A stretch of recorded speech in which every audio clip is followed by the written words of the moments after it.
인사 한번 하실까요? 참 잘 오셨습니다. 이 자리가 복된 자리입니다. 한번 잘 오셨습니다. 예.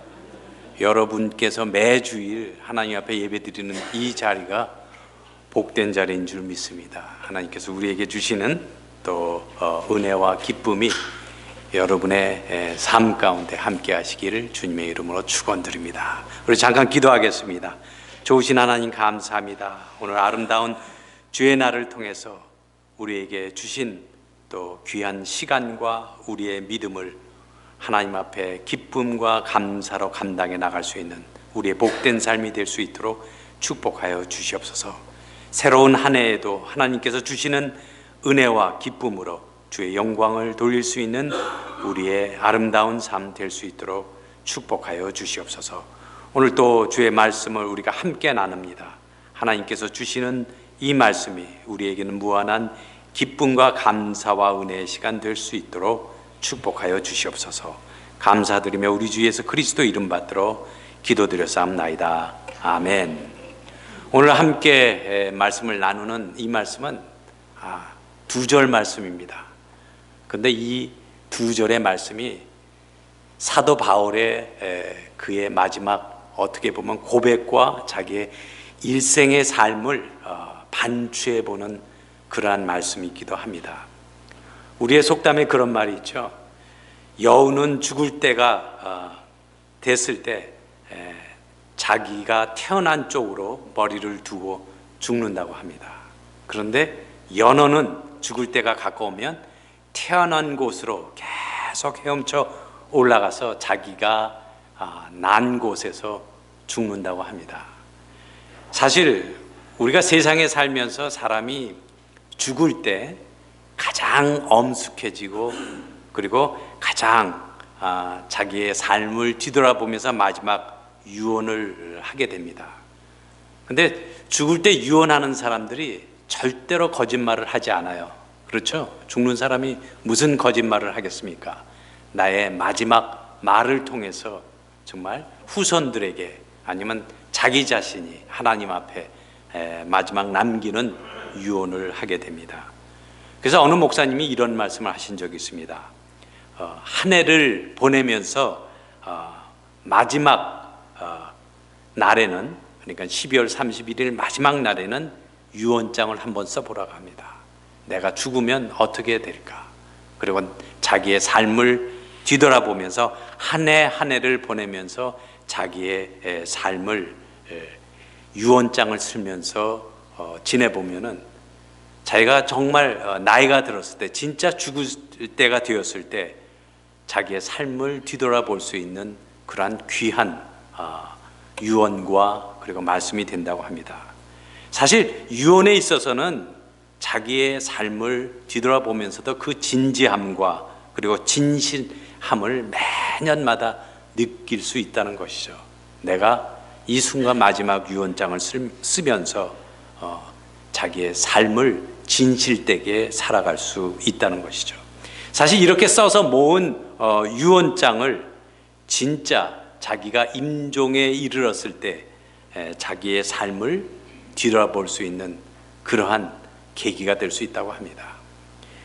사실 우리가 말씀을 접할 때마다 하나님께서 나에게 주시는 그 말씀이 지금 이 순간 나에게 얼마만큼 다가오는가, 그리고 내가 그 하나님의 말씀을 나의 삶 속에서 어떻게 정말 믿고 따르며 반추하며 살아갈 수 있는가.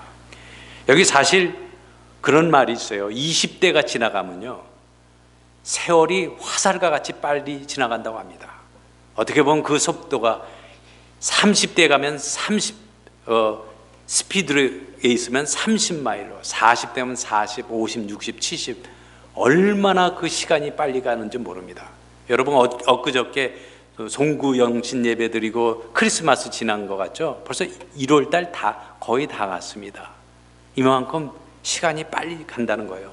그것이 우리의 삶에 내가 살아가는 시간에 정말 빛과 같이 빨리 시간이 흘러간다는 것을 깨달을 수가 있습니다. 오늘 여기 본문 말씀을 보면은 본문의 고린도 전서를 이 말씀을 봤을 때 바울이 이 서신을 기록했을 때가 바울 자신이 40대 중반의 나이에 이 고린도 전후서를 쓰게 됩니다.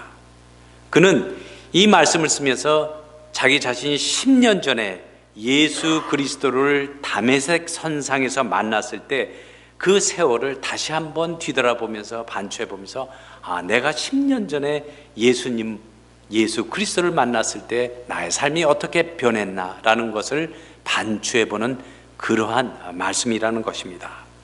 여기 10절에 보면은 이렇게 말씀을 하고 있죠. 그러나 나의 나 된 것은 하나님의 은혜로 된 것이니, 나의 나 된 것은 하나님의 은혜로 된 것이니. 이 말씀은 어떻게 보면 나는 하나님의 은혜로 내가 되었다는 겁니다. 어떻게 보면 하나님의 은혜를 한순간도 잊은 적이 없다는 것이죠. 여기에 말씀 그대로 오늘의 내가 있게 된 것은 전적으로 하나님의 은혜였다.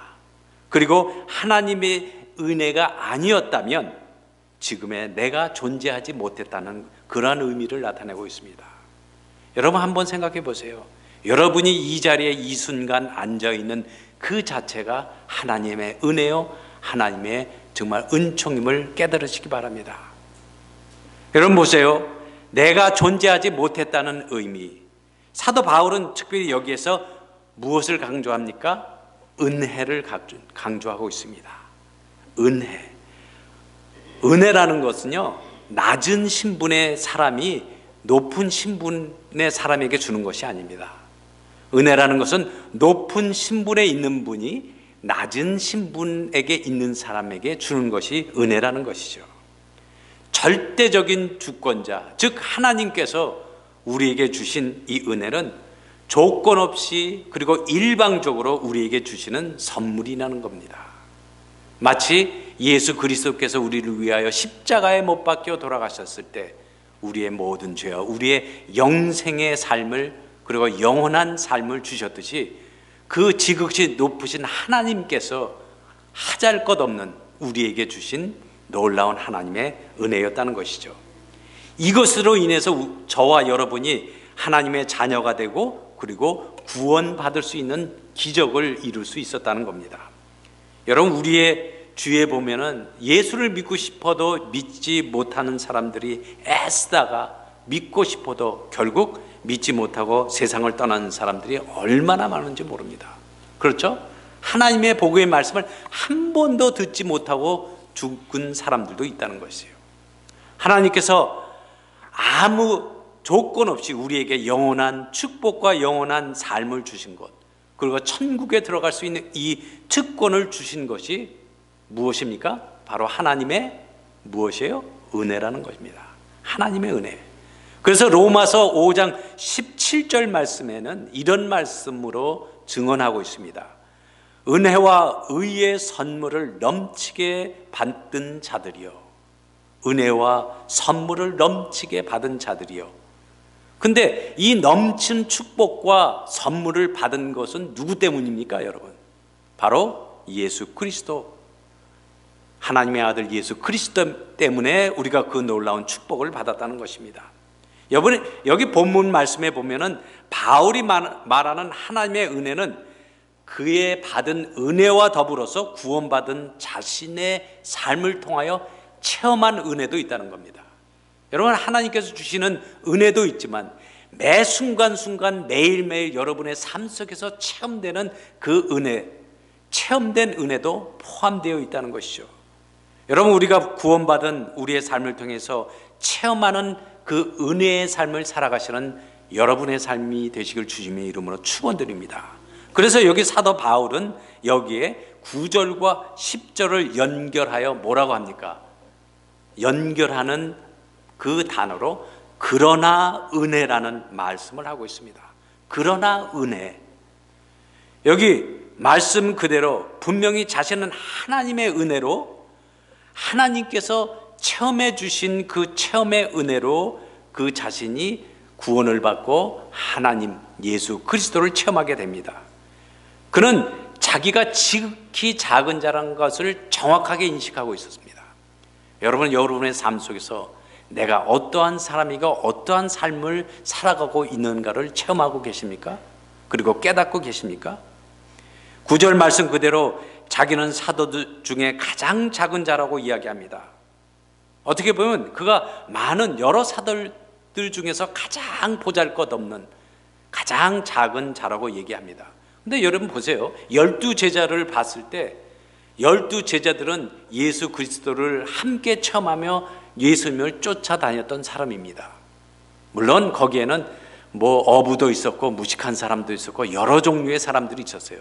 근데 반면에 우리가 객관적으로 봤을 때 사도 바울은 많은 학식이 있었던 사람입니다. 그럼 많이 배운 사람이다. 어떻게 보면 많은 체험을 했던 사람입니다. 지극히 작은 자가 아니에요. 어떻게 보면 우리가 봤을 때는 큰 자도 될 수 있었다는 거예요.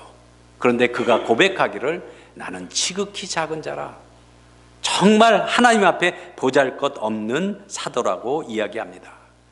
다른 사도였던 베드로나 요한에 비교해 봤을 때 겸손하려고 가식적으로 그런 말씀을 하는 것이 아니에요. 그는 겸손해 보이려고 하는 것이 아니라 정말 나는 작은 자였습니다. 예수님을 핍박하며 예수 그리스도를 믿지 않았던 사람입니다. 이런 베드로나 요한에 비해서 그는 학식이 없었던 것이 아닙니다. 많이 배웠던 사람입니다. 그리고 부활하신 예수 그리스도 주님과 40일간 음식을 나누면서 하나님의 나라에 대하여 이야기를 했고, 죽을 때 예수 그리스도께 승천하실 때 실제로 본 사도들도 있었고 사도 바울도 체험했던 사람입니다. 반면에 이 사도 바울은 다메섹 선상에서 부활하신 예수 그리스도를 만난 것 밖에는 예수님을 체험한 적이 없었어요. 다른 사도에 비해서 주님과 함께 공생애를 3년 동안 살고 함께 나누며 예수님께서 십자가 선상에 못 박혀 돌아가시고 부활하신 것을 본 것도 아니에요. 바울은 어때요? 다메섹 선상에서 주님을 만난, 환상의 주님을 만난 것밖에는 체험한 적이 없었습니다. 여기에 말씀에 보면은 십자가에 대한 체험도 그가 부족했지만 그는 나는 가장 작은 자입니다. 나를 놔두게 한 것은 하나님의 은혜요 하나님의 은총밖에 없었다고 그는 고백을 하고 있습니다. 여러분, 사도 바울의 삶을 한번 보시면 다 아시듯이 사도 바울이 어떤 사람입니까? 많이 배웠던 사람이지만 예수 그리스도 그리고 주님을 믿는 사람들을 엄청나게 핍박했던 사람입니다. 그가 고백하기를 이렇게 고백하죠. 내가 하나님의 교회를 핍박하였습니다. 그러면서 그런 예수 그리스도를 믿는 사람들을 감옥에 가두며 죽이기까지 했고, 그리고 그리스도인들을 박멸하는데, 핍박하는데 앞장섰던 사람입니다. 어떻게 보면 참 죄가 많은 사람이었어요. 그의 과거만 보더라도 사도라는 직분을 받을 만한 자격이 없었던 사람일 수도 있습니다. 그러나 이러한 모든 것을 제껴두고 사도 바울은 뭐라고 고백합니까? 여기 이 말씀에 그러나 하나님의 은혜였다고 그는 고백합니다. 여러분, 우리의 삶 속에서 하나님의 은혜가 아니면 한순간도 우리가 살아갈 수 없는 것이 저와 여러분의 삶입니다. 그것을 매일매일 순간순간 체험하는 것이 그러나 하나님의 은혜였다고 체험하고 고백하는 것이 정말 우리의 삶에 하나님께서 주시는 은혜라는 것이죠. 여기 그에게 죄책감이 남아있을 수도 있습니다. 그렇죠? 왜냐하면 그는 누구보다도 예수님을 핍박하고 그리스도인들을 죽이려고 했던 그 기억과 과거가 있었습니다. 사실 여러분, 오늘 우리의 이 시대를 살고 있는 우리의 심령은 어떻습니까? 우리도 하나님의 은혜에 빚진 자 마음을 가지고 살고 있습니까? 하나님의 은혜를 여러분 매일매일 체험하고 삽니까? 이 주신 공기, 그리고 주신 나의 삶의 시간들 한 번도 여러분 감사하고 생각한 적이 있으십니까? 이것이 전부 다 그러나 하나님의 은혜였다는 겁니다. 우리 역시도 어떻게 보면 사도 바울과 같은 그런 전과가 있었던 사람입니다. 예수 믿는 사람들을 우습게 보고 그리고 비방하고 어떻게 보면 뭐 핍박까지는 아니지만은 정말 등한시하고 살아갔던 우리의 삶이 과거에는 있었을 수도 있습니다. 그러나 내 자신, 나의 삶을 뒤돌아보면서 정말 하나님의 은혜 아니었으면 내가 이 자리에 있을 수 없습니다 라고 고백할 수 있는 우리의 믿음이 되어져야 된다는 겁니다. 여기 사도 바울이 그렇죠. 그리스도를 핍박한 경험을 가지면서 그는 하늘 끝까지 교만하여서 정말 내 자신을 믿으면서 살아갔던 그의 삶, 이것은 우리 자신도 마찬가지입니다. 내 자신도 정말 하나님의 말씀에 불순종하며 하나님의 그 마음에 근심시키며 하나님의 명령에 불순종했던 우리의 삶이 아니었습니까? 그러나 이러한 모든 것이 정말 그러나 하나님의 은혜였다고 고백하는 우리의 삶이 되어진다는 겁니다. 여기 사도 바울은 그러한 파격적인 하나님의 은혜를 체험하게 됩니다. 그리고 하나님께서 나와 함께 하심을 그가 고백하게 됩니다. 사실 우리는 우리 자신도 모르게 현대 문명과 과학주의 그리고 합리주의 그리고 자기의 이기적인 사고방식으로 물들어 살아가고 있지는 않습니까? 그렇죠? 너무나 유스트 됐어요. 지금 우리가 살고 있는 그러한 얼마나 많은 매스미디어와 전화기와 얼마나 많은 문명이 우리 앞에 우리와 함께 살아가고 있습니까? 사실 우리 자신 스스로고 야, 너 오늘 하나님의 은혜 가운데 거하냐? 하나님의 말씀 가운데 거하냐? 그럴 때마다 우리 자신이 다른 변명으로 그럴싸하게 둘러대고 있습니다. 한 해 얼마나 많은 사람들이 여러분 교통사고로 죽는지 아십니까? 여기 미국 전체에도 이번 추위와 눈사 때문에 많은 사람들이 죽었다고 그러지 않습니까? 생각지도 않는 부분에 사람들이 죽어가고 있습니다. 교통사고로 죽은 사람들을 매년 볼 때마다 많은 사람들이 있는데 나 자신이 생각했을 때 나는 운전에 능숙하기 때문에 그 사고를 피할 수 있다고 생각을 합니다. 그렇죠? 나는 사고 나지 않을 거야. 건강 역시도 규칙적인 생활을 하고 내 자신이 음식을 절제하기 때문에 건강하다고 생각하는 사람들이 많이 있습니다. 그러나 여러분 요즘 병원에 가보세요. 병원에 가보면요, 과거에는 노인들이나 나이 드신 분 이런 분들이 병원에 많이 입원하고 누워 있었습니다. 그러나 요즘에는요 20대 30대 젊은이들이 환자로 누워 있는 경우가 얼마나 많은지 모릅니다. 여러분 20대 30대들이 지금 콜레스테롤, 당뇨 그리고 혈압 이것 때문에 고생하는 젊은 사람들이 얼마나 많은지 모릅니다. 이제는 건강 자체도 우리가 자신 있게 말할 수가 없다는 것이죠.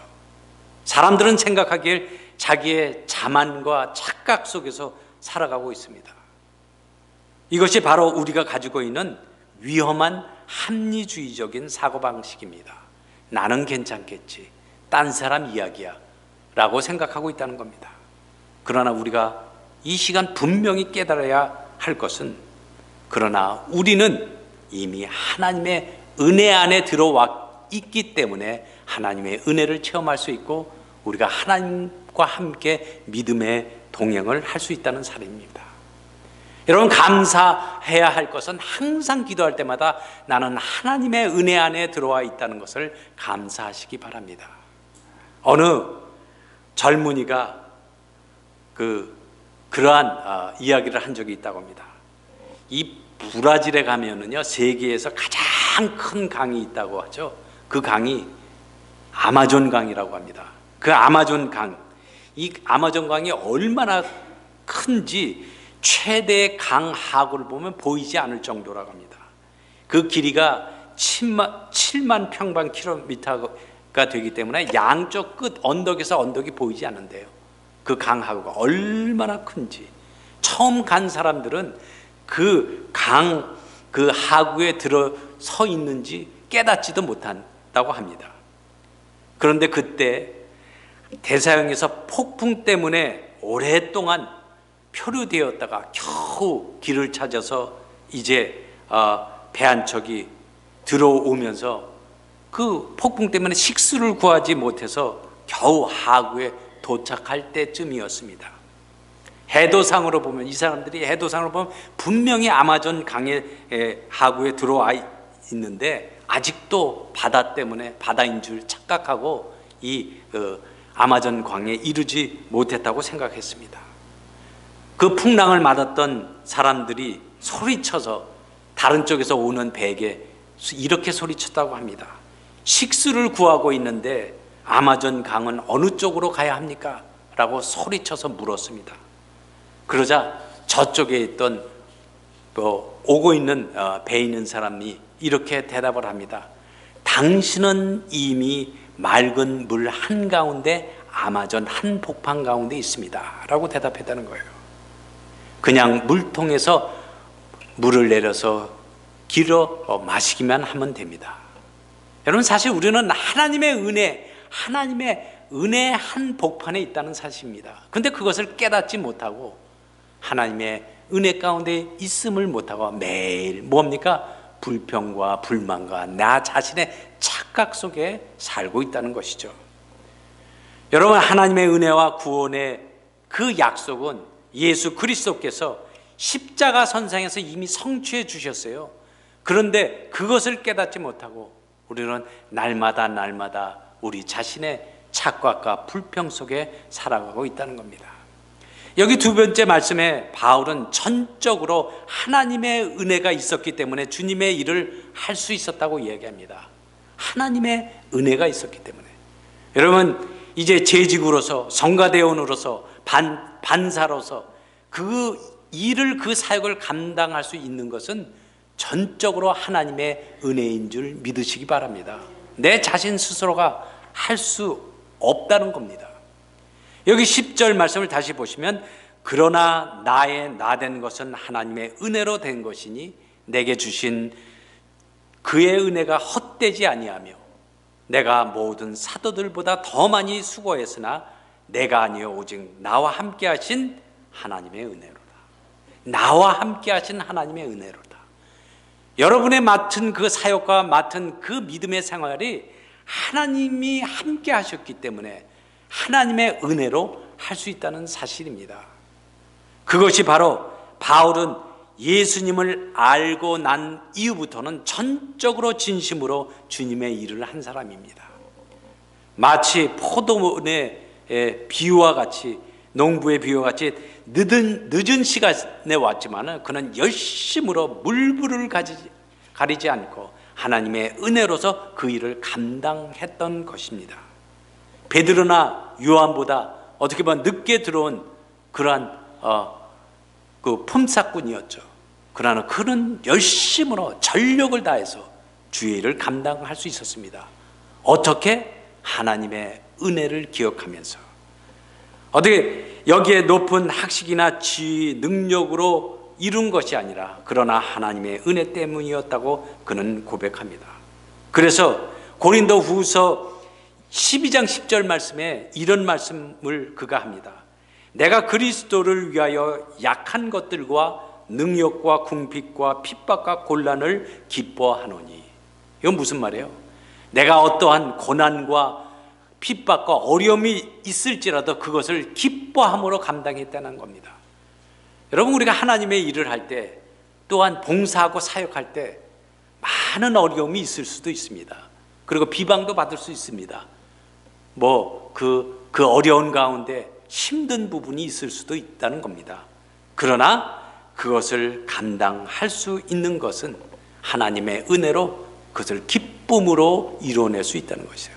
그래서 기뻐하라는 의미가 그거예요. 어려울수록 기뻐하며, 그리고 힘들수록 하나님께 감사하며 기뻐할 수 있는 그러한 믿음과 신앙과 사역의 열매를 맺어야 된다는 것입니다. 여기 다른 사도들보다 더 많은 어려움과 수고를 했지만은 내가 아니요 오직 나와 함께 하신 하나님의 은혜로다.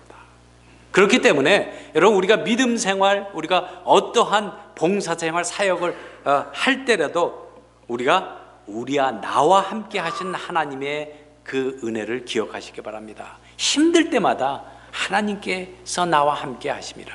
기쁨과 감사로 그리고 나의 입술의 찬송과 그리고 그 기쁨으로 그 일들을, 그 사역을 감당해낼 수 있다는 것이죠. 우리는 사도 바울과 같은 그러한 마음을 가져야 합니다.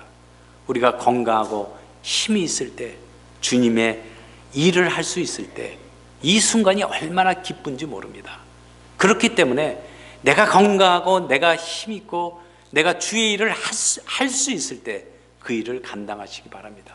제가 종종 그 얘기를 했어요.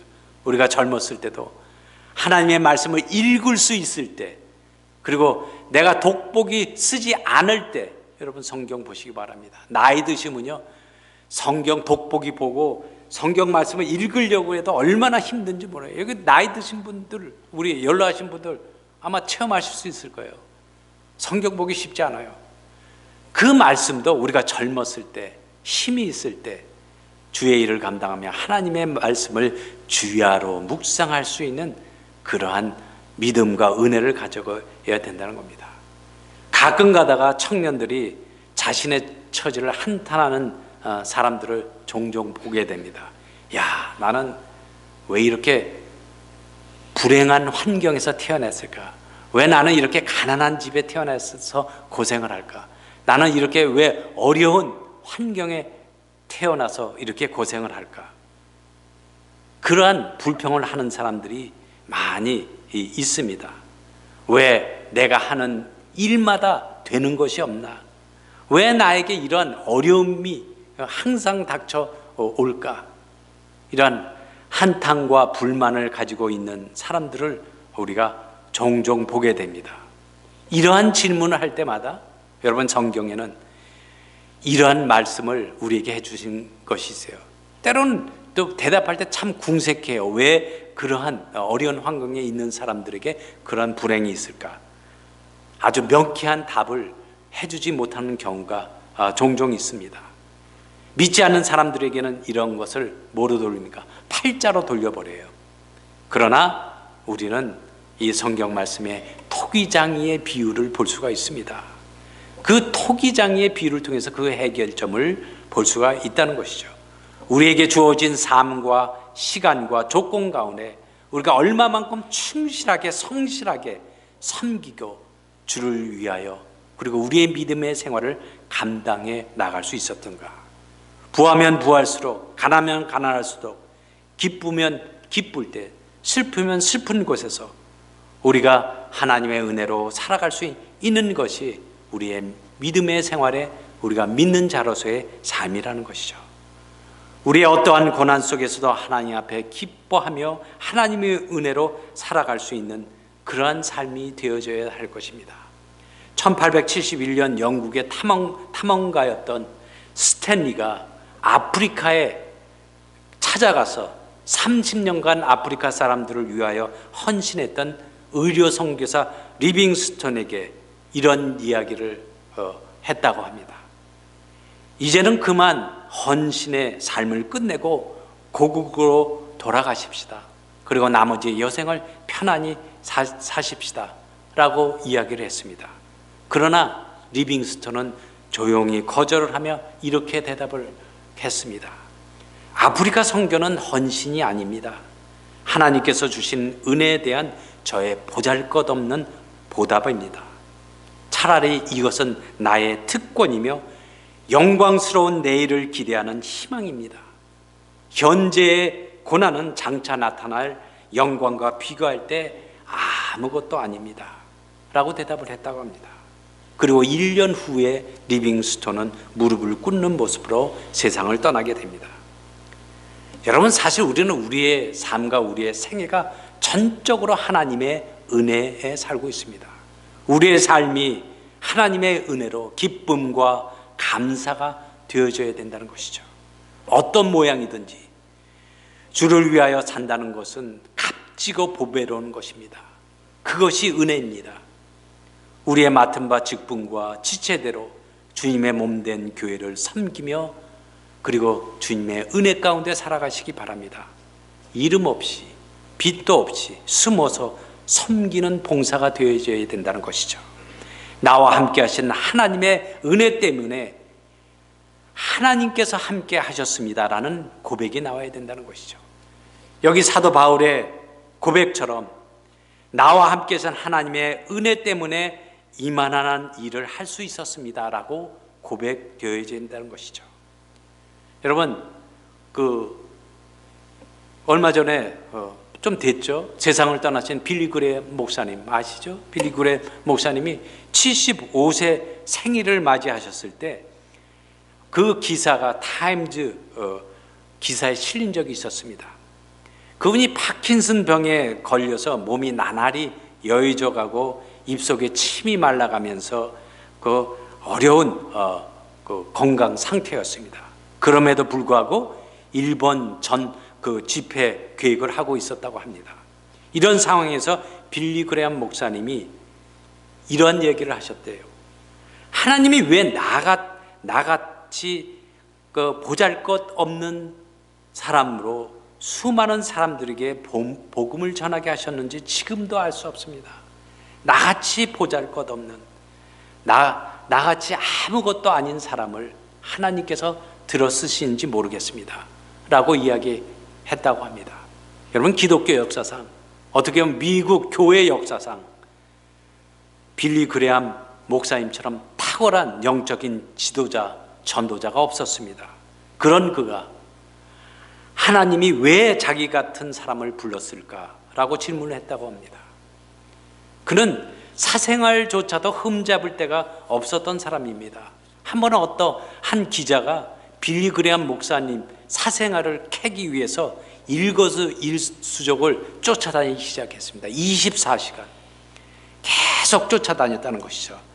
그 기자는 생각하길 기자의 그 본성으로 아마도 뒤지기만 하면은 매일 20시간 쫓아다니면 뭔가라도 사생활에서 나올 것이다.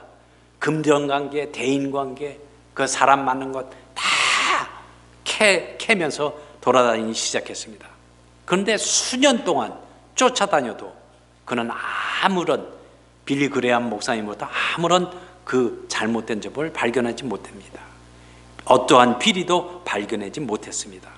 결국 그 기자는 빌리 그레엄 목사님의 삶과 생활을 통해서 그 감동으로 결국 크리스찬이 됐다고 합니다. 여러분 보세요. 여러분, 빌리 그레엄 목사님이나 여기 순교하신 이 리빙스턴 선교사님, 이런 분들이 나의 나된 것은 하나님의 은혜입니다. 비록 보잘것없는 나의 삶이었지만 하나님께서 함께 하셨습니다. 이분들이 하나같이 고백하는 것이 뭔지 아십니까? 왜 나 같은 자를 부르셨습니까?